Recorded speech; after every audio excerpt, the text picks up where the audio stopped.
नमस्कार। कार्यक्रम विषयान्तरमा यहाँ सबैलाई हार्दिक स्वागत गर्छु। म चन्द्र बानिया। दर्शकवृन्द, कार्यक्रमको आजको श्रृङ्खलामा हामी नागरिकको सुरक्षामा नेपाल प्रहरीको भूमिका कति भन्ने सन्दर्भमा आज हामी जान्ने प्रयास गर्नेछौँ। सन्दर्भ रहेको छ नेपालीहरूले महान चाडका रूपमा मनाउने दसैँ, तिहार, छठ लगायतका पर्वहरू र नेपाल प्रहरीको 69औँ स्थापना दिवसको सन्दर्भ पनि रहेको छ। यो सन्दर्भमा हामी के साँच्चीकै नेपाल प्रहरीको सङ्गठन नागरिकको सुरक्षामा नै केन्द्रित छ त? यदि छ भने चाडबाडको बेलामा भने असुरक्षित गतिविधिलाई नियन्त्रण गर्न नेपाल प्रहरी कति सक्षम छ, चुनौती कहाँ कहाँ देखिन्छ, आज हामी यिनै विषयमा केन्द्रित भएर छलफल गर्ने प्रयास गर्नेछौँ र प्रहरीको पछिल्लो विशेष सुरक्षा नीति के रहेको छ यो बारेमा पनि हामी जान्ने प्रयास गर्नेछौँ। अनि 69औँ प्रहरी दिवस मनाइरहँदा नेपाल प्रहरीले अब नयाँ कार्ययोजना के ल्याउँदैछ, यो विषयमा छलफलको लागि आज हामीसँग नेपाल प्रहरीका केन्द्रीय प्रवक्ता डिआइजी दानबहादुर कार्की हुनुहुन्छ। 25 वर्षभन्दा बढी समय नेपाल प्रहरीमा सेवारत उहाँको अनुभवमा खास गरी नेपालमा नागरिक सुरक्षा र अपराध नियन्त्रणमा प्रहरीलाई भोग्नु परेको ठुलो चुनौतीको रूपमा के देखिन्छ यो बारेमा पनि हामी जान्ने प्रयास गर्नेछौँ। यहाँलाई स्वागत छ कार्यक्रममा। धन्यवाद। नमस्कार। दसैँको अवसरमा विजयादशमीको यहाँलाई शुभकामना।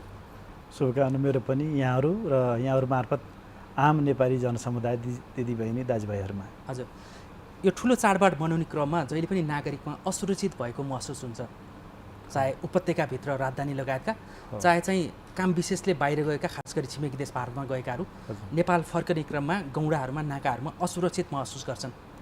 यसपटक दसैँ केन्द्रित यहाँहरूको विशेष सुरक्षा योजना के रहेको छ?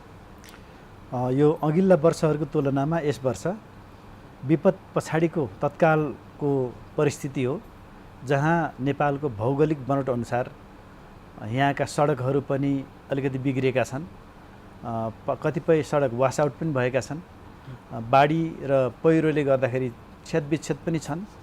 एउटा यो अवस्था र दसैँमा सम्पूर्ण नागरिकहरू आफ्नो पुर्खौली थलोतर्फ जाने योजना बनाएर जाँदै गर्दा नेपालका यी बिग्रेका सडक समेतमा यो स्वाभाविक रूपमा सवारी साधनको चाप बढ्न जान्छ। अनि दसैँ र तिहारकोमा चाहिँ तराईतिर केही खास पूजा गर्ने ठाउँ बनाएर चाहिँ त्यहाँ पैसा असुली पनि गर्ने, जबरजस्ती पनि गर्ने किसिमका प्रवृत्ति एउटा त्यहाँतर्फ हेर्नुपर्ने, अर्को सडकमा बढ्दै गएको चापबाट सडकमा दुर्घटना हुन सक्ने अवस्था समेतलाई मध्यनजर गरेर ती ठाउँहरूमा बढी नै ध्यान दिनुपर्ने अवस्था छ।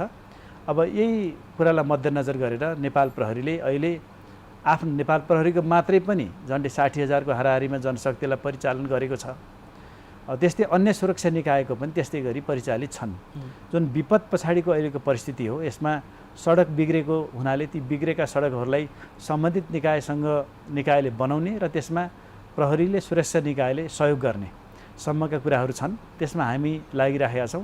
अब यसलाई सबै मिलेर नागरिकले मुलुकको वस्तुगत अवस्था, अहिलेको अवस्था हेरेर यसलाई आत्मसात गरेर नागरिकले निर्वाह गर्नुपर्ने भूमिकाका सम्बन्धमा इमान्दार भई निर्वाह गर्ने, प्रहरीले, सुरक्षा निकायले, सरकारी संयन्त्रले पनि नागरिकको हकमा चाहिँ दिलो ज्यान दिएर उहाँहरूको सेवा सुविधाका हकमा हामी लागिपर्ने यो हामीले प्रयत्न गरिरहेका छौँ। अब अहिले पोहोर सालको तुलनामा कमसेकम पोहोर सालभन्दा कम क्षति होस्, दुर्घटना कम हुन् र नागरिकहरूले सौहार्दपूर्ण किसिमले यो चाडलाई मनाउन सकुन् भन्ने हाम्रो अपेक्षा छ। हजुर, दसैँको बेलामा या चाडबाडको बेलामा यति धेरै सुरक्षाकर्मी किन परिचालन गर्नुपर्ने हुन्छ? यो अत्यधिक डकैती या चोरी या नाजायज कामहरू यो चाडबाडमा बढी हुन्छ? होइन, नम्बर 1 त मैले यहाँलाई निवेदन गरेँ, नेपालको अहिलेको यो जुन विपद पछाडिको बाटोको अवस्था, जमिनको अवस्था, नदीनालाको अवस्था, यस्तो अवस्थामा सवारी साधनको चाप सडकमा बढ्दै गएपछि त्यो चाप बढेको ठाउँमा क्षति नहुनको लागि, घटना दुर्घटना नहुन् भन्नको लागि प्रहरीहरू सडकमा बढी खटिने हुन्छ। एउटा दसैँ तिहारमा किनमेल गर्ने, मेला मनाउने, रमाइलो गर्ने अवस्था पनि भएको हुनाले जहाँ जहाँ मान्छेको भिड हुन्छ त्यहाँ चाहिँ चोरीका, पाकेटमारीका, अलिअलि गुन्डागर्दीका घटनाहरू पनि हुने हुनाले त्यसतर्फ पनि हामी त्यत्तिकै केन्द्रित हुन परेको छ। त्यस्तै चाडबाड मनाउने अवस्थामा चाहिँ नागरिकहरू नलुटियुन्, नठगियुन् भनेर त्यस्तो ठाउँमा नागरिक सहायता कक्ष, यात्रु सहायता कक्ष भनेर हामी सहायता कक्ष पनि स्थापना गर्नुपर्नेछ। केही मुद्दा मामिलाका विषयहरू छन्, मुद्दा मामिला निरन्तर हेर्नुपर्नेछ। साथै हामीले नियमित रूपमा जुन शान्ति सुरक्षा राख्नको लागि हामीले प्रहरीहरू खटाउँछौँ, यो पनि नियमित रूपमा गर्नु नै परेको छ। साथै अहिले विपद पछाडिको यो अवस्थामा चाहिँ धेरैभन्दा धेरै प्रहरीहरू खोज उद्धार कार्यमा, पुनर्स्थापनाको कार्यमा, नागरिकहरूलाई राहत वितरण गर्ने कार्य समेतमा प्रहरीको खटनपटन छ। त्यसैले यो चाडबाड मूलको हामी प्रहरीको लागि चाडबाड महत्त्वपूर्ण कुरा भएन। चाडबाडको यसको सांस्कृतिक आफ्नै महत्त्व छ। हाम्रा भावनाहरू पनि यो चाडबाड सँगसँगै छन्। तर पनि हामीले नागरिकको सुरक्षाको लागि, नागरिकको हितको लागि चाहिँ हामीले यो चाडबाडमा हाम्रो विधाहरूलाई छोडेर, विधा नलिइकन नागरिकप्रति समर्पित भइरहने प्रहरी सङ्गठनको रूपमा हामी त्यसप्रति समर्पित हुनु परेको। चाडपर्वलाई लक्षित गरी उपत्यकाको सुरक्षाको लागि विशेष सुरक्षा योजना लागू गरेका छौँ भन्नुभएको छ नि, त्यो विशेष सुरक्षा योजना चाहिँ के?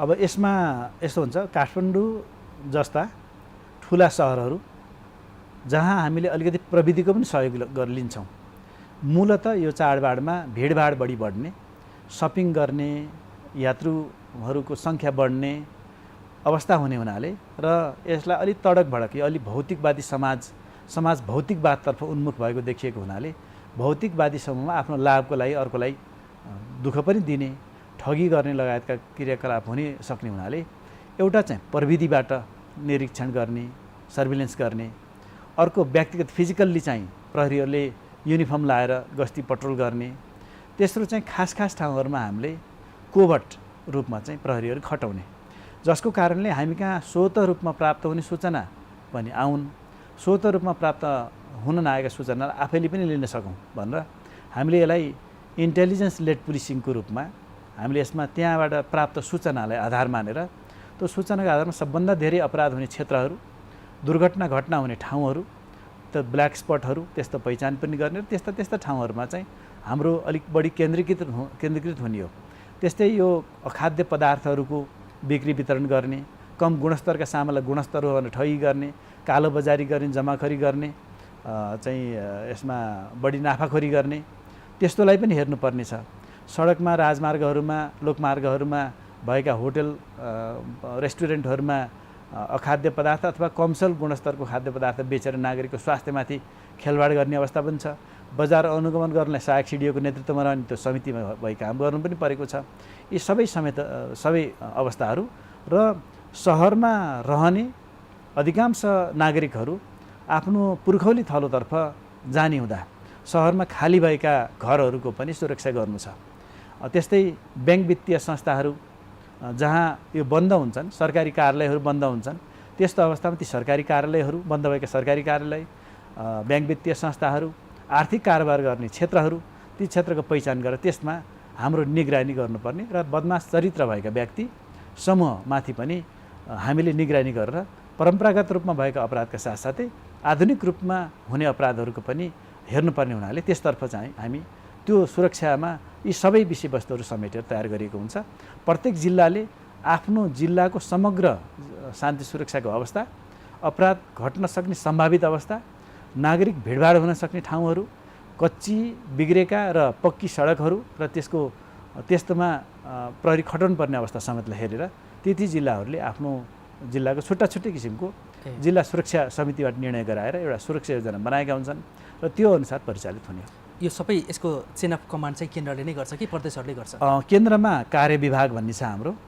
त्यो कार्य विभागमा एआई साहब हुनुहुन्छ, उहाँबाट ती सबै जिल्लाहरूमा निर्देशन भइसकेको छ। 1 महिनादेखि नै निरन्तर फलोअप पनि छ।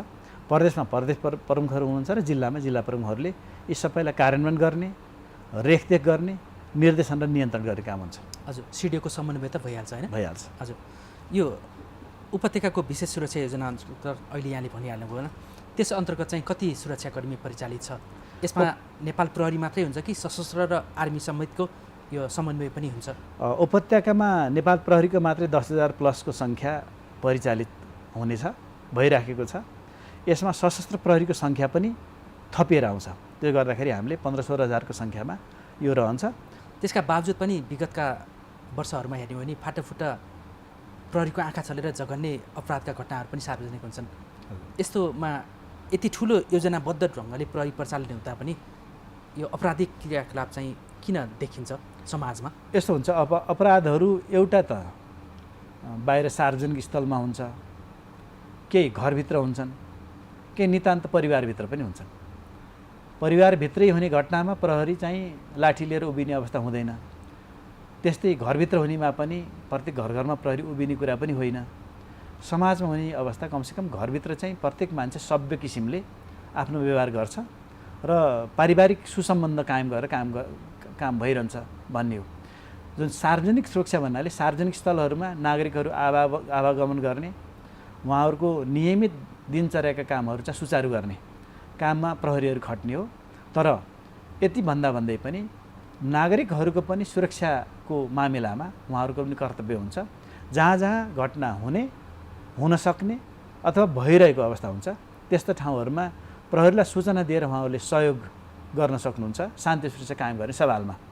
अब घरभित्र हुने व्यक्तिबिच हुने परिवारभित्रै हुने समाजका बिचमा हाम्रो नियमित नियन्त्रण हुने कुरा हुँदैन। त्यस कारणले केही घटनाहरू हुन्छन् र केही दुर्घटनाहरू पनि अब नेपालको जस्तो किसिमको सडक छ त्यो सडकमा संयमित भएर सवारी नियमको पालना गरेर चलाउँदाखेरि चाहिँ दुर्घटना हुन सक्ने सम्भावना अत्यन्त न्यून हुन्छ। तर यो हुँदाहुँदै पनि मादक पदार्थ सेवन गरेर सवारी चलाउने, लागु पदार्थ सेवन गरेर सवारी चलाउने, जथाभावी ओभरटेक गर्ने, अर्को मान्छेलाई पैदल यात्रुलाई महत्त्वै नदिने, जेब्रा क्रसिङमा महत्त्वै नदिने, पैदल यात्रुलाई चाहिँ बेपरवाह गर्ने, यस्ता किसिमका प्रवृत्ति हुँदाखेरि पनि केही दुर्घटना हुन्छन्। त्यसको लागि नै प्रहरीहरू खटिएर त्यस्ता न्यूनीकरणका उपायहरू अपनाउने हो। तर अपराध हुनै नदिनको लागि चाहिँ नागरिक र प्रहरीको उत्तिकै सहकार्य, उत्तिकै चाहिँ चिन्ता चासो र उत्तिकै चाहिँ उनीहरूले कानुन मान्नुपर्छ भन्ने भावनाको विकास हुँदाखेरि नहुने अवस्था सिर्जना हुने। हजुर, अब अहिले चाहिँ राजधानी छोडेर जिल्ला जाने क्रम बढिरहेको छ होइन? त्यो जहिले पनि हुन्छ। दसैँ अगाडि जाने, दसैँ सकेपछि फेरि फर्किने हुन्छ होइन? यो राजमार्ग केन्द्रित सुरक्षाको विशेष योजना चाहिँ के छ? कसरी नियन्त्रण गर्ने अपराधिक क्रियाकलापलाई? राजमार्गमा हामीले एउटा त राजमार्ग गस्ती छ सवारी साधनको लागि, अखाद्य पदार्थ तथा कालोबजारीको लागि जिल्लामा सहायक प्रमुख जिल्लाधिकारीको नेतृत्वमा एउटा समिति छ। त्यसमा प्रहरीहरू उहाँले मागे अनुसार खटाइन्छ। अर्को चाहिँ त्यो क्रस पेट्रोलिङ भन्छौँ हामीले, त्यो नियमित रूपमा राजमार्गमा निगरानी बनाइराख्नको लागि एउटा सवारी साधन छुटेपछि अर्को प्रहरीको गस्तीको टोली आइपुग्ने, एउटा गस्तीको टोली छुट्यो अर्को गस्तीको टोली आइपुग्ने, यो अवस्था हुने गरी र नियमित सडकको निगरानी हुने गरी, नियमित बजारको निगरानी हुने गरी र राजमार्गहरूमा जथाभावी किसिमको छतमा ओसार पसार गर्ने, कोचाकोच गरेर मान्छेलाई पनि गुन्द्रुक सम्झेर चाहिँ ओसार पसार गर्ने प्रवृत्तिलाई नियन्त्रण गर्नको लागि र नागरिकहरू पनि प्रहरीको आँखा छलेमा छतमा चढ्ने अनि प्रहरी देखिएमा छतबाट ओर्लिने पैदल हिँड्ने सम्मका प्रवृत्तिहरू पनि विगतदेखि अहिलेसम्म चलि नै राखेको देखेको हुनाले त्यसलाई रोक्नको लागि चाहिँ प्रहरीको उपस्थिति भइराखेमा त्यस्ता गतिविधिहरूको न्यूनीकरण हुनसक्छ भनेर त्यसमा हामीले चाहिँ नियमित रूपमा प्रहरीको भिजिबिलिटी बढाउने किसिमले काम गरेका हुन्छौँ। त्यो चाहिँ यसरी नेपाल प्रहरीको औपचारिक पोसाकमा र सिभिल ड्रेसमा दुटैमा हुन्छ कि? सादा पोसाकमा पनि हुन्छ, औपचारिकमा पनि हुन्छ। अर्को चाहिँ अहिले प्रविधिको सहयोग भनेको ठाउँ सिसिटिभी मोनिटर गर्न सक्ने अवस्था छ। कतिपय सोसल मिडिया मोनिटरिङ गर्न हाम्रो प्रहरीले, साइबर ब्युरोले, अन्य प्रहरी युनिटहरूले सोसल मिडिया मोनिटर गरे हुन्छ। त्यसमा व्यक्तिले लेखेका, घर छोड्छु भनेका, आफू घर छोडेर बाहिर जाँदैछ, म घर छोडेर बाहिर जान्छु भनेर सूचना चुहाएका, यस्ता अवस्था समेतलाई हामीले हेरेर त्यस्ता ठाउँहरूमा पनि हामीले थाहा पाएसम्म, बुझेसम्म र पूर्वानुमान गर्न सक्ने अवस्थासम्म चाहिँ हामीले प्रहरीको टोली खटाउँछौँ। हजुर, अहिले यहाँले महत्त्वपूर्ण कुरा गर्नुभयो।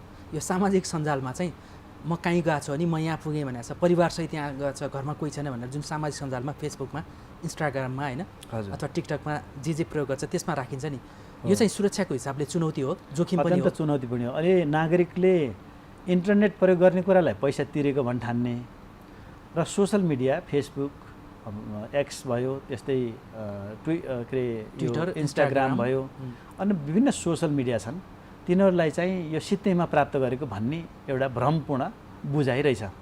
अब त्यसैले यसमा चाहिँ जे लेखे पनि हुन्छ, खाना खाएको कुरा पनि खानुभन्दा पहिला पोस्ट्याउनु पर्ने, हिँडेको कुरा पनि जानुभन्दा पहिला म फलाना ठाउँमा जान्छु भन्नुपर्ने, यस्ता किसिमका जुन गलत अभ्यासहरू छन् जसले गर्दाखेरि आफू विरोधी अर्को चाहिँ अपराध कर्म गर्ने व्यक्तिहरूलाई प्रोत्साहन गरेको जस्तो भान हुन्छ। यस्ता कुरा नगर्नको लागि पनि प्रहरीले विभिन्न स्कुल कलेजहरूमा पनि यस्तो सचेतनात्मक कार्यक्रमहरू भएकै छन्। तैपनि नागरिकहरूले चाहिँ यो कुरामा ध्यान नपुर्याएको देखिन्छ। जस्तै सामाजिक सञ्जालको जिम्मेवार प्रयोग हुनुपर्नेमा सामाजिक सञ्जालको गैर जिम्मेवारपूर्ण प्रयोग हुनु, अर्थात् यसमा पोस्ट्याउनै नपर्ने कुरा अथवा पछि पोस्ट्याए पनि पछि पोस्ट गरे पनि हुनुपर्ने विषय अहिले नै पोस्ट गर्नाले यसमा अपराधकर्मीहरूले चाहिँ त्यसमा योजना बनाउन सहज बन्ने अवस्था हुन्छ। यति कुरा चाहिँ बुझ्न जरुरी छ। त्यस्तै यो चिट्ठा पर्यो भनेर जिन्दगीमा चिट्ठाको लागि कतै अप्लाई नै गरेका छैन, चिट्ठा काटेकै छैन, काट्दै नकाटेको अप्लाई नै नगरेको चिट्ठा पर्यो भनेर त्यो भ्रममा पैसा खर्च गर्दै हिँड्ने किसिमको जुन प्रवृत्ति नागरिकहरूमा पनि छ, त्यसले गर्दा यो ठगिने मान्छेहरूको सङ्ख्या पनि त्यत्तिकै छ। यो म फल्नु ठाउँमा जाँदैछु भनेर जुन पहिले पोस्ट गरेर हिँड्ने चलन छ, त्यसले गर्दा फर्किँदा घर चोरिने सम्भावना पनि हुन्छ, व्यक्ति सवारी साधनमा लुटिने सम्भावना पनि हुन्छ। यो कुराको आधारभूत ज्ञान चाहिँ यो हरेक पढे लेखेका नपढेका व्यक्तिले पनि बुझ्नै पर्ने कुरा हो। यो चाहिँ अब बिस्तारै बुझ्नुभन्दा पनि छिटै बुझ्दै हुन्थ्यो भन्ने हाम्रो चाहना छ। अहिले पछिल्लो प्रहरीको आँकडामा या अनुसन्धानले देखेको के छ? यो सामाजिक सञ्जालहरूको बढ्दो दुरुपयोगले यस्ता आपराधिक क्रियाकलापहरू बढिरहेको र त्यसमा चाहिँ नियन्त्रण गर्न केही कठिनाई या चुनौती देखिएको हो? अब यस्तो छ, अहिले नेपालमा इन्टरनेटको प्रयोगकर्ताहरू सबैजसो इन्टरनेट प्रयोगकर्ताहरू देखिन्छन्। धेरै सबैजसो मान्छेसँग हातमा फोन छ, इन्टरनेटको प्रयोग भएको छ। अब यो प्रयोग ज्यादातर भएको छ र नेगेटिभिटी हाबी छ। नकारात्मक भावना भएका, अर्कोको बारेमा नकारात्मक कुरा पस्किने, नकारात्मक लेख्ने, त्यसलाई सेयर गर्ने, लाइक गर्ने व्यक्तिहरू पनि कानुनी दायरामा आउने हुनाले, त्यसको ल्याइँदै गरेको हुनाले, त्यस्ता व्यक्तिको विरुद्ध मुद्दा दर्ता पनि भइ नै राखेको हुनाले अब कमसेकम आफ्ना यो एक बारको जिन्दगीमा राम्रा कुरा गर्दै फुर्सद हुँदैन, नराम्रा कुरा नगरिकन पनि राम्रा कुरा गरेरै मात्रै पनि धेरै महत्त्वपूर्ण समय व्यतीत गर्न सकिन्छ। त्यो राम्रै कुरा गरेर बिताउन् भन्ने कुरा हो। त्यसलाई अलिकति मुद्दाको सङ्ख्या धेरै भएको कारणले एकैचोटि सम्बोधन नभएको हो। तर व्यक्ति खराब चरित्र भएका, कानुन विपरीत कार्य गर्ने, साइबर अपराध गर्ने व्यक्तिहरू क्रमशः कानुनी दायरामा आउँदै गरेको र आउने पनि हुनाले अब यो कुरा कम हुँदै जानेछ, सभ्य समाजतर्फ नेपाली समाज उन्मुख हुनेछ भन्ने हामीलाई आशा छ। हजुर, जस्तो सामाजिक सञ्जालहरूको दुरुपयोगको सन्दर्भमा जस्तो अरूको तथानाम गर्ने, होइन, गाली बेइज्जती गर्ने टाइपको चाहिँ जुन सामग्रीहरू पोस्ट गरिएको हुन्छ नि, त्यो चाहिँ ढिलो चाँडो जस्तो फेक आइडीमा पनि गरिरहेको हुन्छ नि, त्यो चाहिँ प्रहरीको नियन्त्रणभित्रै छ होइन? यो कि नियन्त्रणभन्दा बाहिर छ? यो फेक आइडी बनाउने छन्, कतिपय थुप्रै आइडी बनाएका छन्। त्यस्ता व्यक्तिहरूले एउटाले 3-4वटा 5-6वटा बनाएका पनि छन्। ती व्यक्तिलाई कन्ट्रोल गर्नलाई नेपाल प्रहरीका अनुसन्धानकर्ताहरू सक्षम छन्। खालि हामीलाई सामाजिक सञ्जालको नियन्त्रण गर्ने यो मेकानिजमसितको सम्पर्क अलिकति टाढा गर्नुपर्ने छ। जस्तो यहाँबाट हङकङमा सम्पर्क गर्नुपर्ने, सिङ्गापुरमा गर्नुपर्ने, त्यस्तै अमेरिकाको क्यालिफोर्नियामा गर्नुपर्ने लगायतको कुराले गर्दाखेरि केही टाइम लाग्ने हुन्छ। त हाम्रो प्रविधिको प्रयोग गर्नुपर्ने अवस्था चाहिँ छ र अपराधिक किसिमले कुनै पनि पोस्ट गर्ने व्यक्ति कानुनी दायरामा अन्तत्वगत आइछाड्छन्, जसले गर्दा पछुताउनुभन्दा अगाडि नै त्यस्ता गलत क्रियाकलापहरू नगरिदिन पनि हाम्रो नियमित अनुरोध भइआएको छ। तथापि केही कहिल्यै नसुध्रिने प्रवृत्तिका मान्छेहरूलाई चाहिँ कानुनी दायरामा ल्याउनै पर्ने हुन्छ। सिट क्षमताभन्दा बढी भएकाहरूलाई चाहिँ हामी कसरी नियन्त्रण गर्छौँ? जस्तो अलि ओर ओर्लिन्छन्, अलि परपछि फेरि कोचेरै लगाए हुन्छ होइन? अथवा चाहिँ जहाँ टिकट काउन्टरहरू छ त्यहाँ ब्ल्याकमा टिकट बेचिरहेको छैन भनेर, अथवा चाहिँ सिट नहुँदा पनि पैसा लिएर चाहिँ पैसा उठाइरहेको, तर जाँदाखेरि यात्रुले चाहिँ शास्ति बेहोर्नु परेको विगतका दसैँ तिहार छठहरूमा देखिएको थियो होइन? यसपटक यसमा शून्यमा झार्न चाहिँ के अब यस्तो छ, अब कुनै पनि घटनालाई शून्यमा झार्नको लागि नागरिक पनि उत्तिकै सचेत र उत्तिकै क्रियाशील हुनुपर्छ। ठाउँ ठाउँमा टिकट काउन्टर खोलिएका तर तोकिएको भाडादारभन्दा बढी भाडादार ल्याउने, आज मात्रै पनि हामीले 32-33जना मान्छेहरूलाई मुद्दा पक्रेर ल्याएर मुद्दा दर्ता गरेका छौँ। बढी टिकट काउन्टरैहरूबाट अब सिट क्षमताभन्दा बढी यात्रु चढाउने, यात्रुलाई उचित सम्मान दिन नसक्ने, महिला बालबालिकालाई दुर्व्यवहार गर्ने व्यक्ति, यस्ता सम्बन्धमा र त्यस्तो सूचना पनि आउनुपर्छ। कतिपय सबै ठाउँमा प्रहरीका उत्तिकै आँखा पुग्ने पनि हुँदैन। बसभित्र हुने क्रियाकलापका सम्बन्धमा त्यहीँकाले भन्नु राम्रो हुन्छ। त्यस्तो प्रवृत्ति हेर्नको लागि चाहिँ हाम्रो त्यो दोहोरो गस्ती गर्ने जुन छ, क्रस पेट्रोलिङ गर्ने, त्यो क्रस पेट्रोलिङको माध्यमले हेर्ने र केहीलाई कारबाही गर्ने भएको छ।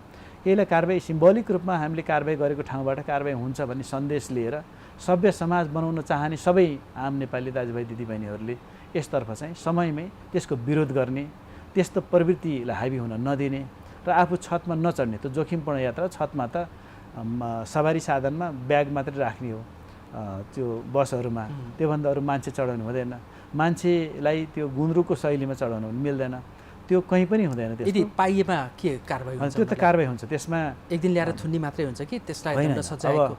दसैँ बिग्रिने हुन्छ, दसैँ चाडबाड बिग्रिने हुन्छ उहाँहरूलाई। त्यस कारणले त्यस्तो एकातिर त मानवीयता विरोधी गतिविधि हो, दोस्रो सभ्यता विरोधी पनि हो, तेस्रो कानुन विपरीत पनि हो। त्यस्तो कार्य कसैले पनि नगर्नु हुन हाम्रो अनुरोध छ।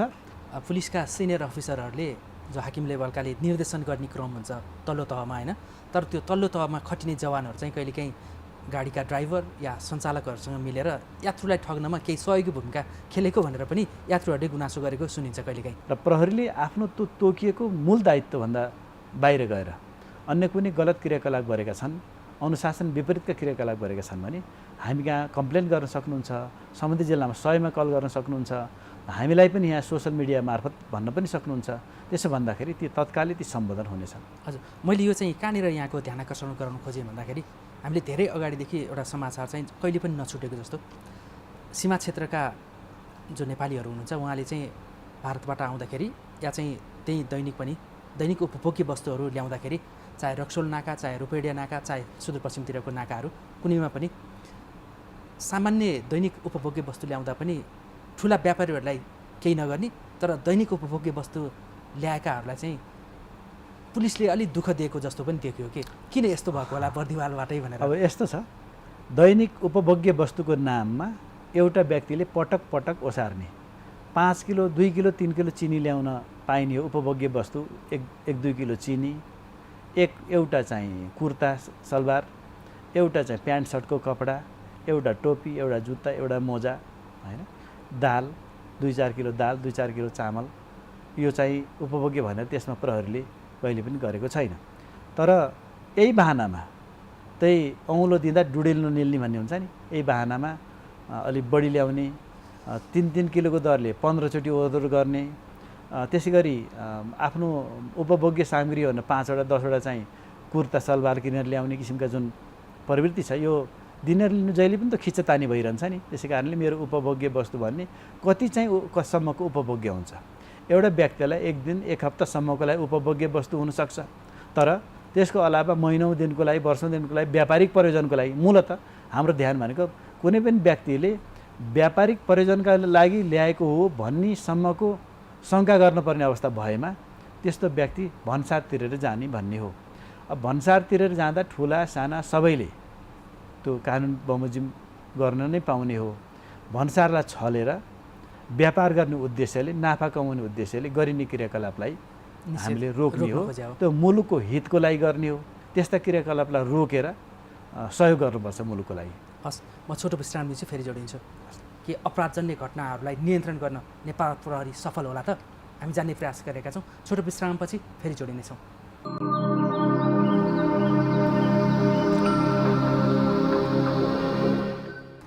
यो छोटो विश्रामपछि पुनः स्वागत छ कार्यक्रम विषयान्तरमा। आज हामी नागरिकको सुरक्षामा नेपाल प्रहरीको भूमिका कति छ, चाडबाड केन्द्रित सुरक्षा व्यवस्था कति भरपर्दो छ नेपाल प्रहरीको भन्ने सवालमा नेपाल प्रहरीका केन्द्रीय प्रवक्ता एवं डिआइजी दानबहादुर कार्कीसँग आज हामी जान्ने प्रयास गरेका छौँ।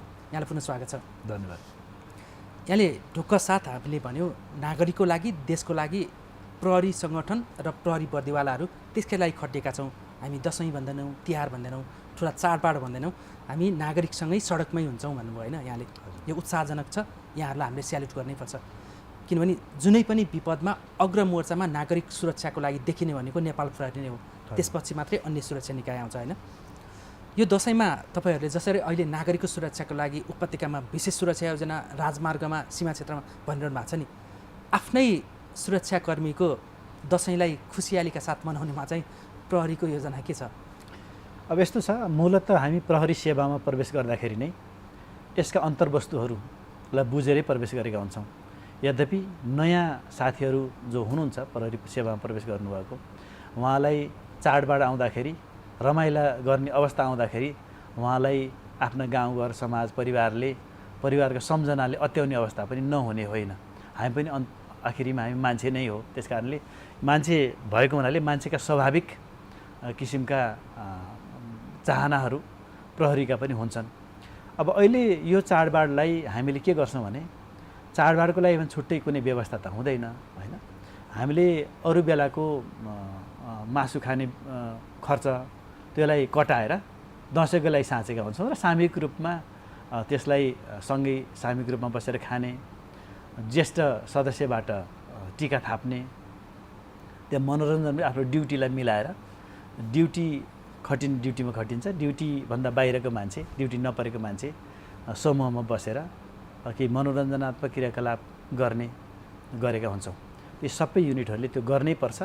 आखिरमा चाडबाडको चिन्ताले, चाडबाडको सम्झनाले मन एकातिर ज्यान एकातिर हुने स्थिति नहोस् भनेर हामीले त्यो गरेको सङ्गठनले त्यसरी गरेको हुन्छ। ब्यारेकमै जहाँ बसिन्छ त्यहीँ, अथवा जहाँ खटिन्छ त्यहीँ होइन, जहाँ ब्यारेक छ त्यहीँ ब्यारेकभित्रका गतिविधिहरू हुन्छ। हामीले आफ्नै रासनलाई सङ्कलन गरेर अरू बेलाको रासन कटाएर यो बेलामा चाहिँ त्यही सामूहिक रूपमा खाने, सँगै बस्ने, खाने, रमाइलो गर्ने गरेका हुन्छौँ। दसैँको लागि चाहिँ सङ्गठनले विशेष प्याकेज केही दिँदैन होइन? सङ्गठनले दिने भन्दा पनि अब सरकारले नै भनौँ न, सरकारले अब सबै राष्ट्र सेवकलाई दसैँ अथवा एउटा चाडबाड भत्ता दिएकै हुन्छ। अब त्यो चाहिँ सबैलाई दिएको हुन्छ। अरूको त यस्तो छुट्टीमा ड्युटी गर्ने भन्ने हुँदैन। अब फौजी प्रकृतिको प्रहरीको मुख्य गरी यस्तो काम हुन्छ।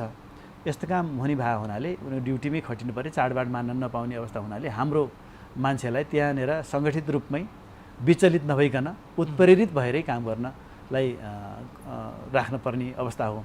यसमा चाहिँ छुट्टै बजेट चाहिँ हुँदैन। यसरी गर्दा पनि उनीहरू खुसी नै हुन्छन् त? समूहमा बस्ने हो। अब यो हाम्रो दिनचर्या भइसक्यो।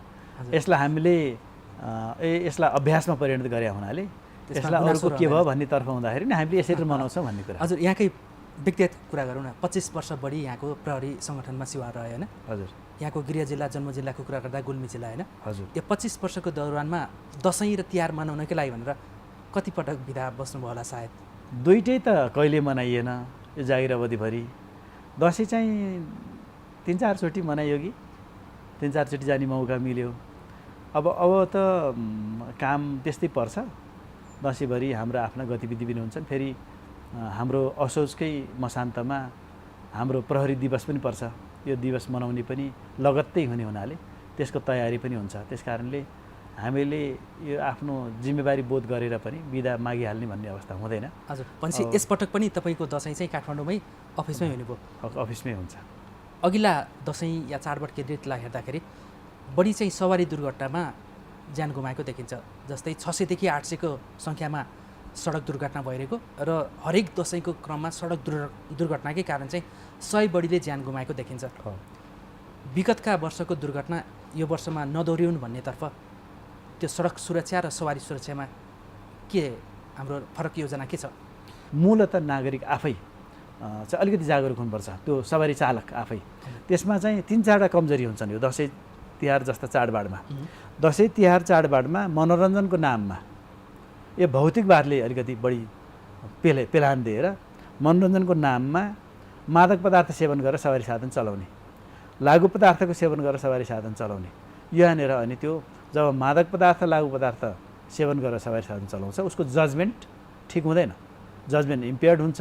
त्यस कारणले गर्दाखेरि उनले ठिक डिसिजन गर्न सक्दैनन्, कि ओभर स्पिड गर्लान्, कि कन्फिडेन्स बढी गराउलान्, अनि क्षति गराउलान्। त्यस कारणले त्यस्ता कुराहरूमा जुन रक्सी पसलहरू भए, रक्सी जथाभावी बिक्री गर्ने ठाउँहरू भए, अखाद्य पदार्थ मिसाएर बनाउने ठाउँहरू भए, त्यस्ता कुराहरू निगरानी गर्ने र त्यस्ता ठाउँहरूलाई बन्द गर्ने कारबाही गर्ने कुराहरू पनि यसभित्र छन्। कति बजेसम्म खोल्न पाइने, त्यसपछि नपाइने? खोल्न त नियमित रूपमा चाहिँ अब होटलहरू, रेस्टुरेन्टहरू, डिस्कोथेकहरू खोल्न सक्ने समयहरूलाई हामीले यसमा बन्देज गर्दैनौँ। त मूलत खोल्ने त आफूले सवारी साधन नचलाइकन रक्सी खानु छ, केही खानु छ भने अर्काको सवारी साधन आनन्दले चढे भयो नि त, अरू चलाउने सवारी साधनको चालकले चाहिँ सेवन गर्न भएन, ठिक हालतमा हुनु पर्यो, त्यसरी चलाउने हो। त्यसैले यो रेस्टुरेन्ट बन्द गरेर, अरू होटल बन्द गरेर भन्दा पनि त्यो त्यहाँ सेवन गरेको व्यक्ति चाहिँ चालकको रूपमा नहिँड्दाखेरि चाहिँ दुर्घटना कम हुने हो। त्यसैले त्यसतर्फ चाहिँ हाम्रो बढी ध्यान हुन्छ।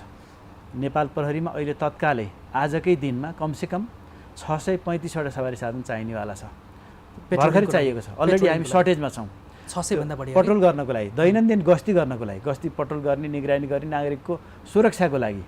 अहिले जति पनि हेड क्वार्टरले चाहिँ खास परिस्थितिमा जुन चलाउने बसहरू छन्, 1 2 2 4वटा बस जे छन् त्यसलाई मर्मत सम्भार गरेर त्यसलाई हामीले चलाउने हो। त्योभन्दा बाहेकको अब अरू नागरिक असुरक्षित हुने गरी गर्ने क्रियाकलापलाई रोक्नलाई नै खटिने हुन्छ। तर गस्ती पेट्रोलमै खटिनुपर्ने मुख्य दायित्व हो हाम्रो। त्यसमा नहुँदाखेरि पनि त्यस्ता जुन अलि विपदका दुःखका अवस्थाहरूमा प्रहरी सधैँभरिको सबैको सारथी भएको हुनाले हामी त्यस्तो काम गर्ने हो। यहाँले भन्नुभयो नि पेट्रोलिङको लागि नै 600 भन्दा बढी सवारी साधनको आवश्यक छ भन्नुभयो होइन? आवश्यक छ, उपलब्ध किन भएन? अब हाम्रो नियमित बजेटभित्रकोमा हाम्रो 7 देखि 8% मात्रै यो पुँजीगत खर्च हुने हो होइन। त्यसमा भवन निर्माणका कुराहरू छन्।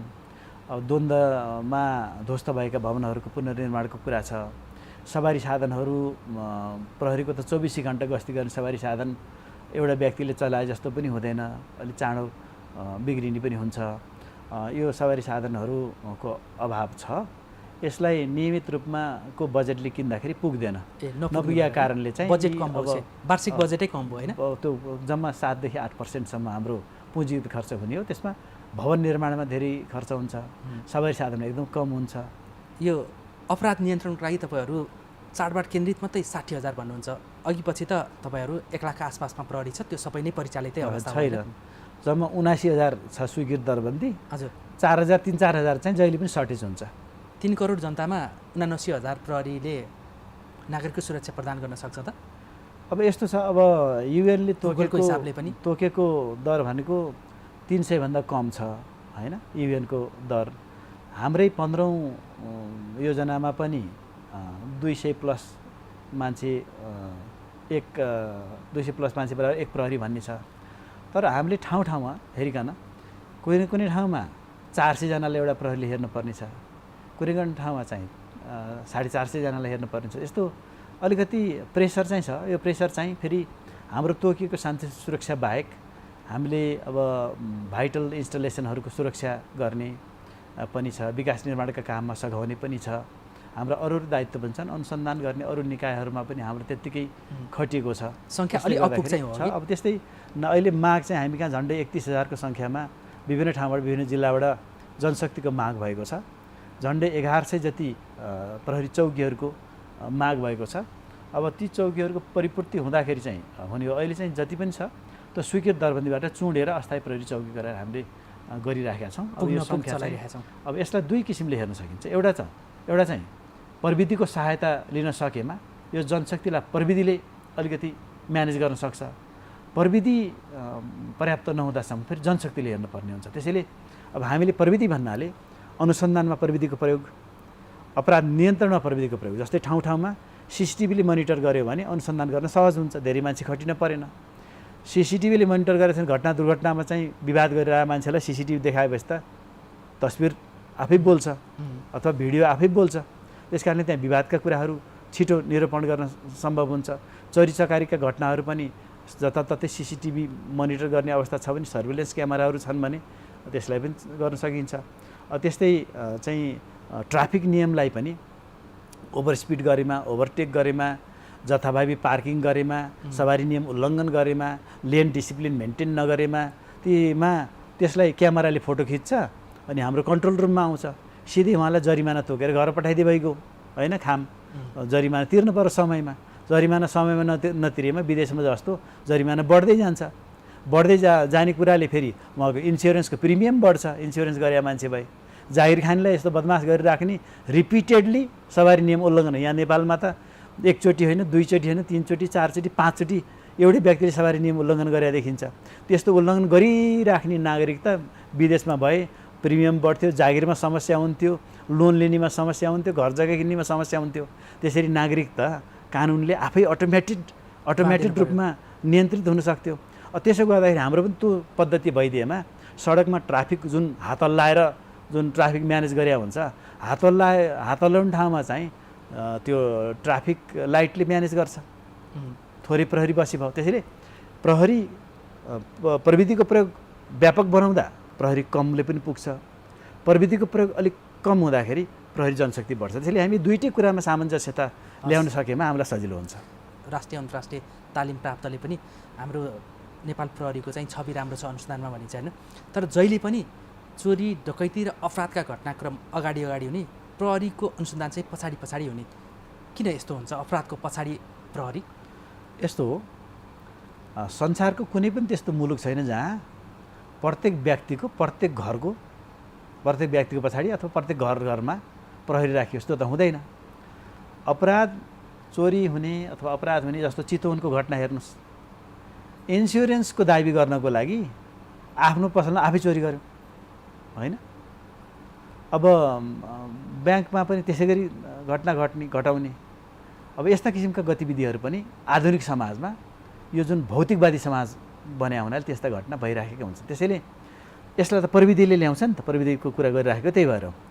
अब संसारको सबै देशमा यो अपराधको शून्यता, अपराध हुँदै नहुने समाज बन्ने चाहिँ हुँदैन, जतिसुकै प्रविधिको प्रयोग गरे पनि हुँदैन। त्यो रामराज्य भन्छ नि हाम्रोमा, रामराज्य भन्छ जस्तो अब कहिले अपराध नहुन् त सबै मान्छे उत्तिकै सभ्य, उत्तिकै विद्वान, उत्तिकै ज्ञानी, उत्तिकै कानुन मान्ने, राज्यलाई शिरमा राखेर हिँड्नु हुनु पर्यो होइन। लोभ लाभ यस्ता विभिन्न कुराहरूले मान्छेहरू परिचालित क्रियाशील भएका अवस्था हुन्छ। त्यस कारणले कतिपय हाम्रो ड्युटी व्यवस्थापन, परिचालन, प्रविधि मार्फत नियमन निगरानी गरेका कारणले अपराध गर्नुभन्दा पहिला मान्छे डराउँछ, प्रहरी छ, निगरानी भइरहेछ, मलाई वाच गरिरहेको छ भन्ने किसिमले डर्ने, अपराध नियन्त्रण गर्ने त्यो एउटा मेकानिजम हो। अर्को चाहिँ अनुसन्धान गरेर, सफल अनुसन्धान गरेर बदमासहरूलाई, जोसुकै बदमास भयो भने त्यसलाई कानुन दायरामा जानुपर्छ एक दिन, यो कहीँ संसारको कुनै कुनामा भागेर पनि मुक्त हुन सकिन्न भन्ने कुराहरू भए। अब जस्तो सहकारी ठगीहरूमा चाहिँ व्यक्ति, त्यही संलग्न व्यक्तिले कागज मिलाएछ, के गरेछ, त्यहाँ ठगी गरेछ, यस्ता कुराहरू चाहिँ प्रहरी त्यहीँ बसेर हेर्ने भन्ने कुरा हुँदैन। त्यसैले अपराध घटेपछि, कतिपय अपराध घटेपछि थाहा हुने हुन्छ। प्रहरी कहाँ रिपोर्ट पनि अपराध घटिसकेपछि पीडितले रिपोर्ट गर्ने अवस्था हुन्छ। कतिपय अपराधहरू पहिले प्रहरीको पूर्व सतर्कता, पूर्व क्रियाशीलताको कारणले अपराध घट्न रोक्ने हो।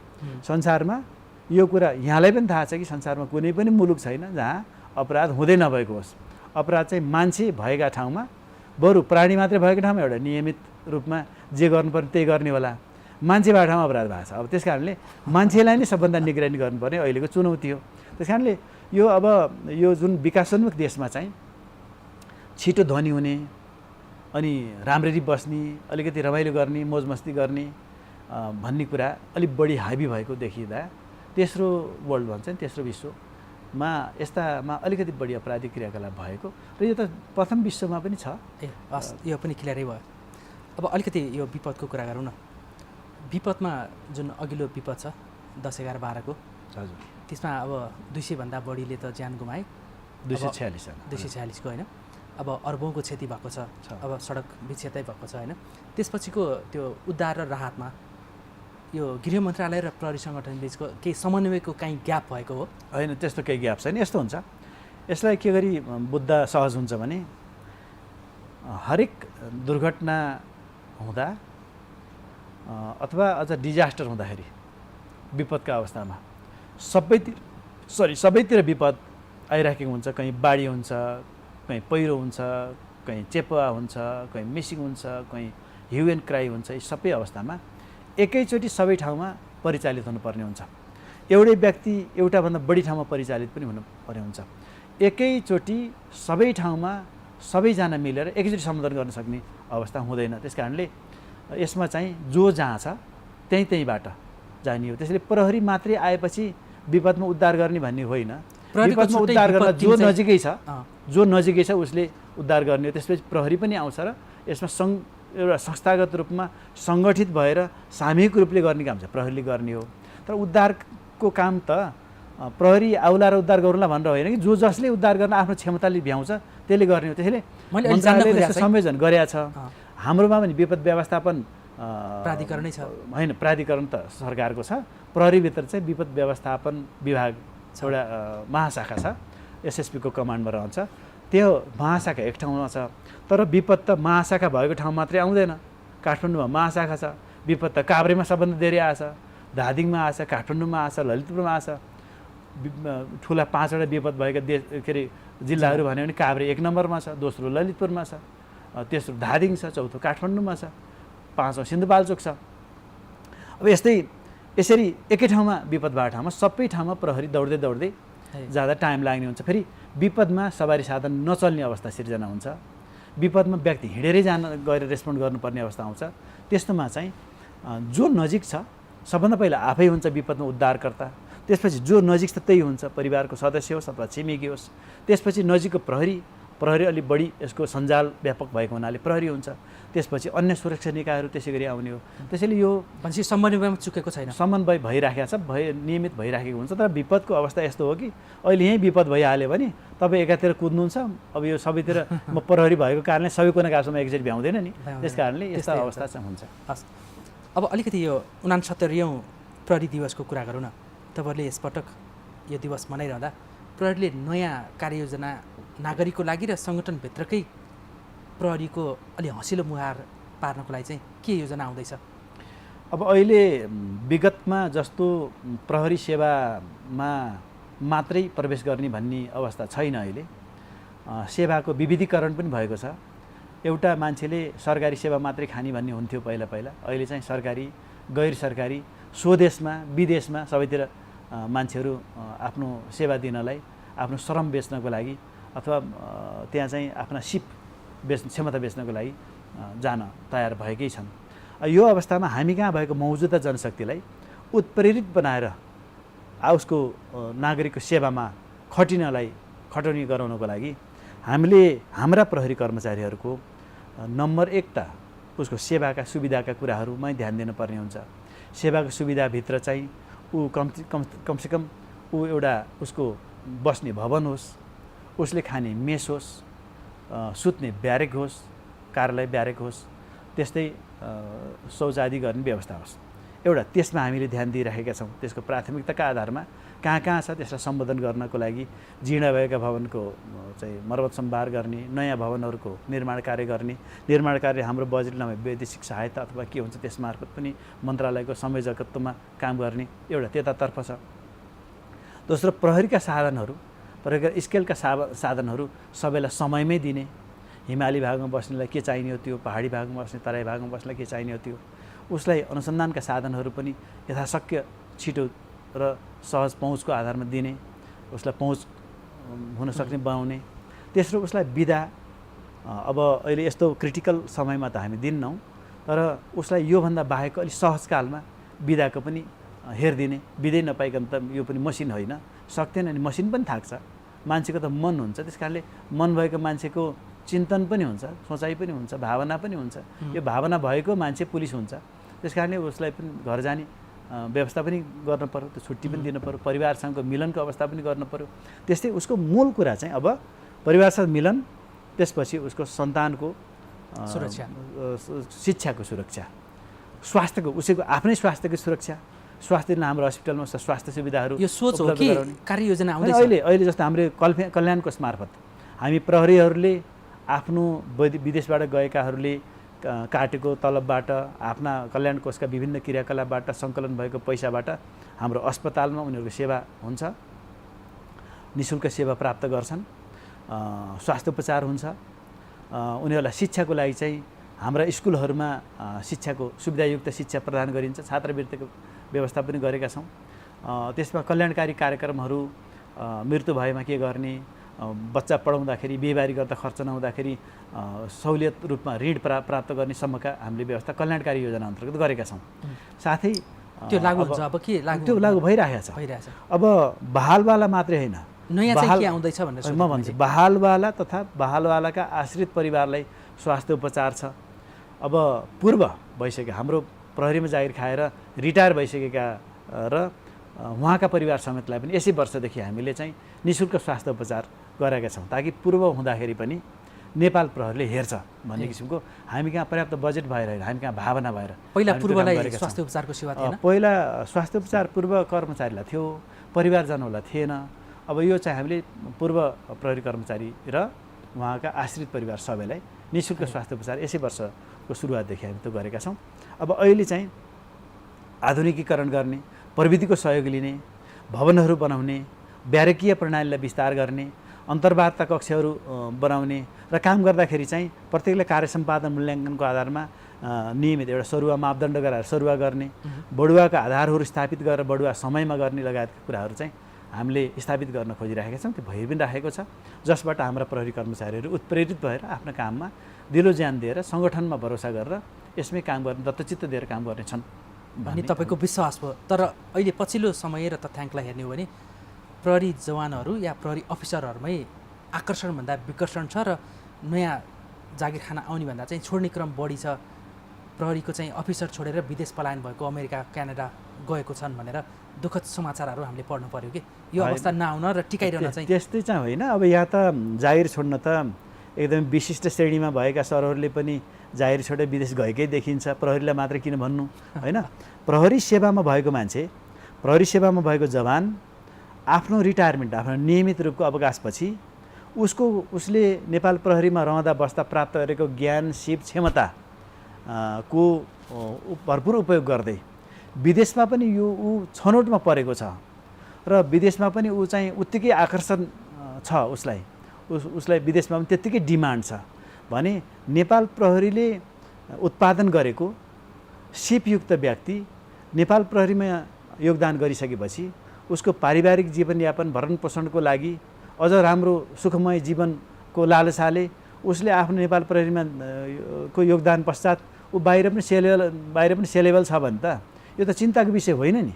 हाम्रो प्रहरी, हामी कहाँ भएको प्रहरी बाहिर पनि उत्तिकै खोजीको मान्छे छ भने त हामीलाई खुसीको कुरा हो। हामीले राम्रा प्रहरी उत्पादन गरेका छौँ, राम्रा सुरक्षाकर्मी उत्पादन गरेका छौँ। हाम्रा प्रहरीहरू विदेशमा पनि उत्तिकै प्रहरीको माग विदेशमा पनि छ, हाम्रा सुरक्षाकर्मीको माग विदेशमा पनि छ। विदेशमा सुरक्षाकर्मीकै रूपमा, विज्ञको रूपमा, अनुसन्धानकर्ताको रूपमा, आइटी विशेषज्ञको रूपमा, फोरेन्सिक विशेषज्ञको रूपमा, मानवाधिकार कर्मीको रूपमा, त्यस्तै विदेशको प्रहरी सङ्गठनमा एडभाइजरको रूपमा पनि काम गरिरहेछ नि। यो त खुसीको कुरा हो नि। हाम्रो प्रहरी अन्तर्राष्ट्रिय स्तरको रहेछ। त्यस कारणले हामी यसमा त्यो सिप र त्यो ज्ञान उहाँहरूले बाहिर गएर प्राप्त गर्नुहुन्छ। हाम्रो सदस्य भएको एकचोटिको प्रहरी सधैँको प्रहरी हुन्छ नमरुन्जेल, त्यो उहाँले प्राप्त गरेको सिपको लाभ पनि नेपाल प्रहरी लिइरहन्छ। उहाँका हाम्रा प्रहरी पनि हुनुहुन्थ्यो, बाहिर गएर प्राप्त गर्ने सिप पनि लिएर हामी कहाँ आउनुहुन्छ। त्यस कारणले यहाँ छौन्जेल पनि सेवा प्रदान गर्नुभएकै छ, बाहिर गएर पनि गर्नुहुन्छ। त्यस कारणले यसमा यो त अहिले संसारमा पानी जस्तै हो, पानीले आफ्नो सतह बनाउँछ भने जस्तै मान्छे पनि आउँछ, यसमा सेवा गर्छ। यसमा सेवा गर्न पुगेपछि अर्को सेवा आकर्षक देख्यौँ अन्त पनि जान्छ। त्यो सेवा गइसकेपछि यो सेवालाई पनि बिर्सिँदैन भने त्यसमा हामीले दुःख मनाउनु पर्ने कुरा केही छैन। हस्, हामी समयको अन्तिममा छौँ। अब यो प्रहरी समायोजनको कुरालाई पनि यहाँ प्रवक्तासँग एउटा छोटो भए पनि जानकारी लिइहालौँ। यो संहिता आएपछि प्रदेश मातहत पनि प्रहरी भनेको, तर केन्द्रीय प्रहरी सङ्गठनले अड्काइदिँदाखेरि यो प्रहरी समायोजनको विधेयक पनि अगाडि बढ्न सकेन, समायोजनको प्रक्रिया पनि अगाडि बढ्न सकेन भनिन्छ। सङ्गठनका तपाईँ लगायत तपाईँभन्दा माथिका तहकाहरूले किन यसलाई हलो अड्का जस्तो अड्काएको होइन? यी त यहाँले यो हल्लाको पछि लाग्नुभयो होइन। अब यो यस्तो होइन। मूलत हामी कानुन कार्यान्वयन गर्ने निकाय, कानुन कार्यान्वयन गर्ने निकायले कानुन बमोजिम काम गर्ने हो। हामीलाई नेपालको संविधानले परिकल्पना गरेको सङ्घीय प्रहरी र प्रदेश प्रहरीको जुन संरचनाको कल्पना गरेको छ, कानुन कार्यान्वयन गर्ने निकाय भएको नाताले हिसाबले हामीले नेपालको संविधान, नेपालको ऐन नियम अनुसार हामीले काम गर्ने हो। जाने मान्नु त्यसमा हामीले त्यस्तो होइन। यो त कहाँ कसले ल्याउँछ यस्ता हल्ला होइन। मैले धेरैलाई हामीले यति मात्रै बुझौँ कि चेन अफ कमान्ड बिग्रिन्छ, त्यसकारण हामी यति चाहिँ निश्चित रूपमा यति चाहिँ बुझ्नु चाहिँ यो प्रहरी, अहिलेको प्रहरी मुलुकको आन्तरिक सुरक्षा र राष्ट्रिय सुरक्षाको चाहिँ मूल एकदमै क्रियाशील सङ्गठन भएको हिसाबले आन्तरिक सुरक्षाका अहिलेका जुन हाम्रा मापदण्डहरू छन्, अहिलेको जुन स्थिति छ, यो स्थितिमा हाम्रा कर्मचारीको मनोबल बढाउने, हाम्रा कर्मचारीहरूलाई सेवा सुविधाका विषयहरू भए, हाम्रा कर्मचारीहरूलाई साधन स्रोतका विषय भए, यो अनुसन्धानलाई अझ छरितो अझ राम्रो बनाउने विषय भयो, यी प्रहरी कर्मचारीहरूलाई अझ क्रियाशील बनाउने विषय भए, त्यसमा चाहिँ हामीले सोच्ने हो। यो सोच्नै पर्छ। यो मुलुकको हितको लागि, यो समग्र सर्वाङ्गीण सुरक्षाको व्यवस्थाको लागि प्रहरीहरू उत्प्रेरित, साधन स्रोत र सिपयुक्त प्रहरी चाहिन्छ। यो त सबैले बुझेकै विषय, हामीले त्यो चाहिँ भन्नै पर्ने विषय हो। तर ऐन बन्ने क्रममा छ। हामीबाट ऐन नेपाल प्रहरीबाट तालुक गृह मन्त्रालय हुँदै, अर्थ मन्त्रालय हुँदै, लोकसेवा आयोगमा हाम्रो ड्राफ्ट कानुन पुगेको छ। त्यहाँबाट एउटा नियमित प्रक्रिया पुरा गरेर कानुन बन्ने क्रममै छ। त्यस कारणले यी बिचबिचमा अब कसैले यसलाई विभिन्न आफ्ना कल्पनातीत विषयहरूलाई लिएर पनि बोलेको पनि पाइन्छ। त्यस्तो होइन। हामीले हाम्रो कर्मचारीलाई अहिलेको संरचनाबाट अझ बढी प्रोफेसनल, अझ बढी व्यावसायिक, अझ बढी क्रियाशील, अझ बढी जनकेन्द्रित, नागरिक मैत्री प्रहरीको रूपमा के गर्दा विकास हुन्छ भन्ने कुराको मात्रै हामीले विषय हुन्छ। यो तपाईको संविधानले कल्पना गरे भन्दा बाहिर हामी जाँदैन। संविधानले परिकल्पना त 9 वर्ष अगाडि नै संविधान जारी हुँदा नै गरेको, 9 वर्ष भइसक्यो, प्रहरी समायोजन हुन सकेको छैन। प्रदेश 7वटा छ, 7वटामै 7वटा आन्तरिक मामिला छ, गृह प्रशासन पनि हेर्ने गरेर। तर उनीहरूले प्रहरी परिचालनै गर्न सकेनन्। डन्डा बिनाको प्रदेश सरकार काम छैन भनेर प्रदेशका मुख्यमन्त्री र आन्तरिक मामिला मन्त्रीले भनिरहेका छन् कि किन मन्त्रीहरू र मुख्यमन्त्रीबाटै यो गुनासो आइरहेछ त? होइन, अब यो त अहिले त कानुन बन्ने क्रममै छ। कानुन बनेपछि प्रहरी ऐन आउँछ। प्रहरी कानुन बन्न ढिला हुनुमा पनि केन्द्रका तपाईँहरू जस्ता सिनियरहरूले चाहिँ यो चेन अफ कमान्ड बिग्रिने ढङ्गले तपाईँहरू किन प्रदेश प्रहरीमा यो एआइजी या डिआइजीको दरबन्दी खोज्नुहुन्छ भनेर प्रश्न गर्नुभयो अरे? होइन, त्यस्तो प्रश्न छैन। अहिले प्रदेशमा प्रदेश प्रमुख रूपमा डिआई साहबहरू हुनुहुन्छ। उहाँहरू पहिलादेखि नै त्यही डिआई साहब खट्ने गरेकै हो। अब कानुन चाहिँ नेपाल प्रहरीले त कानुनको ड्राफ्ट हाम्रो आफ्ना भावनासहितको विषयवस्तु अगाडि बढाएको मैले निवेदन गरि नै सकेँ।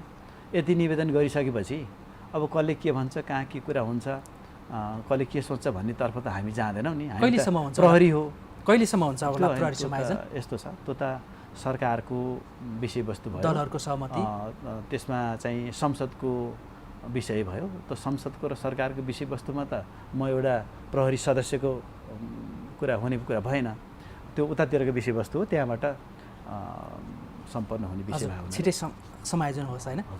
संविधानको परिकल्पना अनुसार एउटा जाँदा जाँदै एउटा अन्तिम प्रश्न। अघि यहाँले एउटा पोखरामा सहकारीको भन्ने पनि कुरा गर्नुभएको थियो। सहकारीको कुरा आउँदाखेरि अहिलेका चर्चित एउटा घटना चाहिँ सोधिहाल्न मन लाग्यो।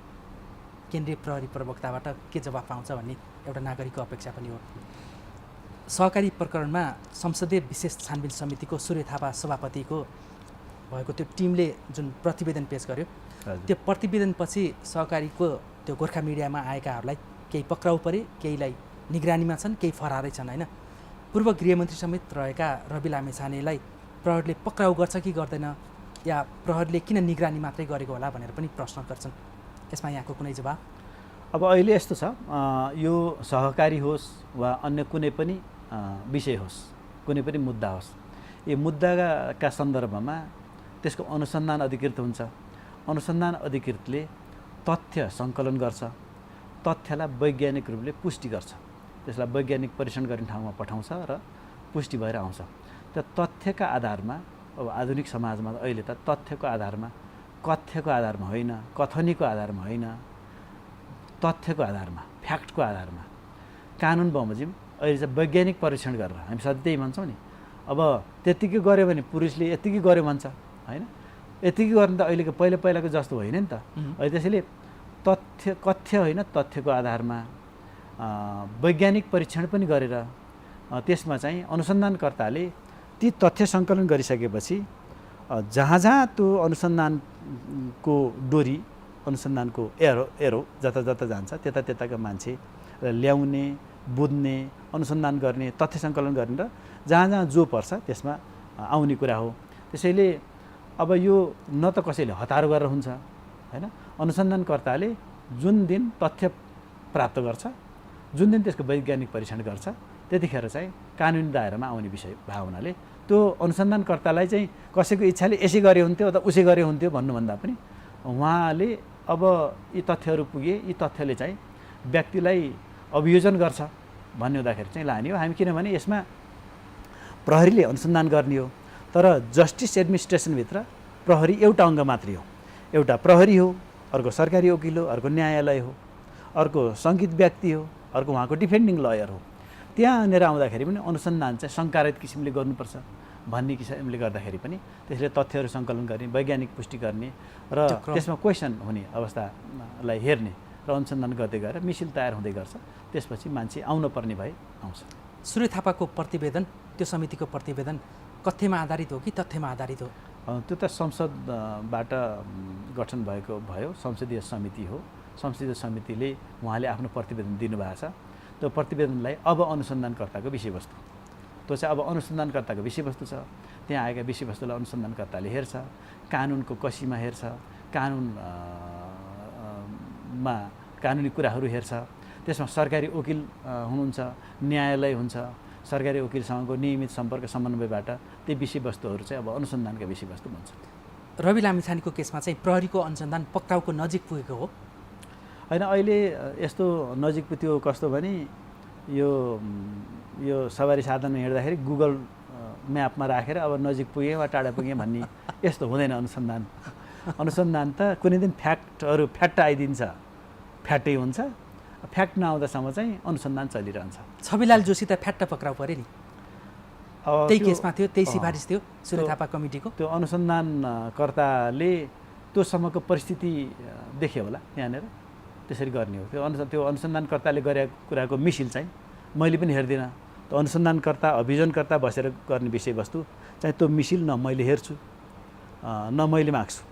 त्यो मिसिलको नियन्त्रण अनुसन्धानकर्ता, अभियोजनकर्ता, न्यायालय त्यहाँसम्म हुन्छ। त्यसैले त्यो अनुसन्धानकर्ताले चाहिँ आफ्नो कानुनी ज्ञान र उहाँको अनुसन्धानात्मक सिप प्रयोग गरेर गर्ने विषय भएको हुनाले त्यहाँ के कुन तथ्यले उहाँ गर्नुभयो भने चाहिँ उहाँको विषयवस्तु हो। त उहाँले तथ्यहरू ल्याउनुहुन्छ, त्यतिखेर उहाँले अदालतमा प्रस्तुत गर्नुहुन्छ, अभियोजनकर्ताले प्रस्तुत गर्नुहुन्छ, त्यतिखेर चाहिँ हामीले निश्चित रूपमा थाहा पाउनेछौँ। जस्तो प्रहरीकै पूर्व डिआइजी समेत भइसकेका छविलाल जोशी जो पक्राउ परे त्यही गोर्खा सहकारी मिडियाकै प्रकरणमा र सूर्य थापा संसदीय विशेष छानबिन समितिको प्रतिवेदनको आधारमा उनलाई पक्राउपछि चाहिँ रविलाई पनि प्रहरीले पक्राउ गर्न खोजेको, तर माथिको आदेशबाट प्रहरी ब्याक भएको भन्ने पनि समाचार आएको थियो। यो असत्य हो कि सत्य हो? त्यो कसले ल्यायो समाचार, त्यो हामीले भनेको छैन त्यस्तो। हामीले चाहिँ त्यहाँ अब पक्राउ पुँजी चाहिँ जारी भएको थियो आन्तरिक रूपमा। पक्राउ पुँजी त यहाँले थाहा पाउनु भएको छ र खै हामीले थाहा पाएको छैन। हामीले थाहा पाउनु सक्छ। जारी भए त सबैलाई सार्वजनिकै हुन्छ नि त। त्यो पक्राउ पुँजी भने कुनै गोप्य विषय होइन, त्यो पक्राउ पुँजी त सार्वजनिक हुने विषय हो। पक्राउ हुनबाट प्रहरी चाहिँ रवि लामिछाने नजिक छ कि टाढा छ त? होइन, त्यही त मैले यस अगाडि पनि निवेदन गरेँ। यो चाहिँ त्यही गुगलको म्यापमा यहाँनिर पुग्यो, अब यति मिनटमा पुगिन्छ भन्ने यस्तो हुँदैन। अनुसन्धान चाहिँ त्यो तथ्यहरू पूर्ण हुँदाखेरि चाहिँ पुरा भइहाल्छ। तथ्य पुरा नहुँदा हुँदै कहिलेकाहीँ यो चाहिँ टाइम लाग्ने पनि हुन्छ, कहिले टाइम नलाग्ने हुन्छ। बाहिर बसेर मुद्दाका तथ्यहरू सबै विषयवस्तुहरू नबुझिकन यो चाहिँ यो मुद्दाको अनुसन्धानात्मक विषय भएको हुनाले यो सबजुडिस विषय, अदालतको क्षेत्राधिकारभित्र भएको, अनुसन्धानको क्षेत्राधिकार भएको विषयमा चाहिँ यति भए होला उति भए होला भनेर स्वैर कल्पना गर्ने विषय होइन यो। जस्तो यहाँ चाहिँ एउटा सिनियर अफिसर भएको नाताले छ नि, आफूले स्याल्युट गर्नुपर्ने व्यक्तिहरू प्राय गृहमन्त्री भएकाहरू, धेरै पूर्व गृहमन्त्रीहरू चाहिँ पछि चाहिँ अलिक कानुनी फन्दामा परिरहेको, फसिरहेको देख्दा एउटा सिनियर अफिसरलाई कस्तो अनुभूति हुने रहेछ? विवादमा आइरहेको, फसिरहेको देख्यो नि। अब होइन, अब एउटा मात्रै होइन, हामीले पटक पटकको कालखण्डमा देख्यौँ। हामीले अब सबैले आफ्नो भूमिका, आफ्नो दायित्व निर्वाह गर्नुभएको हुन्छ। आफ्नो दायित्व निर्वाह गर्दाखेरि आफू कहीँ कतैबाट त्यस्ता मिस्टेक भएमा कानुनी दायित्व आउँछ, त आइपर्छ। अब यसलाई नियमितता, यसलाई आकस्मिकता के भन्ने हो, यसलाई अब सबै चाहिँ उत्तिकै हामीले काम गर्दाखेरि उहाँहरूसितै सम्पर्कमा भएर काम गर्ने हो। तर अब कोही त्यस्ता घटनाहरू हुँदाखेरि चाहिँ अब त्यो कानुनले पहिलाउने कुरा हो, यसमा खासै केही भन्ने विषय हुँदैन। आफूले मान्दै आएको त्यो लिडरसिप, नेतृत्व, त्यो खराब आचरणमा देख्दाखेरि आफ्नै मातहतले चाहिँ फेरि पक्राउ गर्नुपर्ने, कानुनी कठघरामा उभ्याउनलाई सहयोग गर्नुपर्ने देख्दा चाहिँ आफूलाई खल्लो अनुभूति हुँदैन? कोही पनि नपरोस् भन्ने नै हुन्छ। हामी अपराध रहित समाजको सिर्जना होस् भन्ने हो, अपराध नहोस्, शान्तिपूर्ण समाज होस् भन्ने हो प्रहरीको जहिले पनि चाहना। मुद्दा चलाउने भन्दा पनि मुद्दा नचल्ने स्थिति, अपराधी नहुने स्थिति। त्यसरी हामीले हाम्रो पहिलो प्राथमिकता भनेको शान्ति सुरक्षा कायम राख्ने, अपराध हुन नदिने भन्ने हो नि। हस्, समय सकिएको छ। महत्त्वपूर्ण समय र विचारको लागि यहाँलाई धन्यवाद। धन्यवाद यहाँहरूलाई पनि। र यो प्रहरी दिवसकै सन्दर्भ भएर यो संवाद भएको हुँदा आम नेपाली दाजुभाइ दिदीबहिनीहरूलाई यो प्रहरी दिवस तथा आसन्न यो बडा दशैँको अवसरमा सम्पूर्णमा म हार्दिक सुख शान्ति समृद्धिको हार्दिक मङ्गलमय शुभकामना पनि व्यक्त गर्न चाहन्छु। सबैमा नमस्कार। हस्, धन्यवाद। दर्शकवृन्द, कार्यक्रम विषयान्तरमा आज हामीले नेपाल प्रहरीका केन्द्रीय प्रवक्ता एवं डिआइजी दानबहादुर कार्कीसँग नागरिकको सुरक्षामा नेपाल प्रहरीको भूमिका कति, चाडबाड केन्द्रित सुरक्षाको विशेष कार्ययोजना के छ भन्ने सवालमा हामीले जान्ने प्रयास गऱ्यौँ। यिनै संवादको साथ कार्यक्रमबाट हामी बिदा हुन्छौँ। नमस्कार।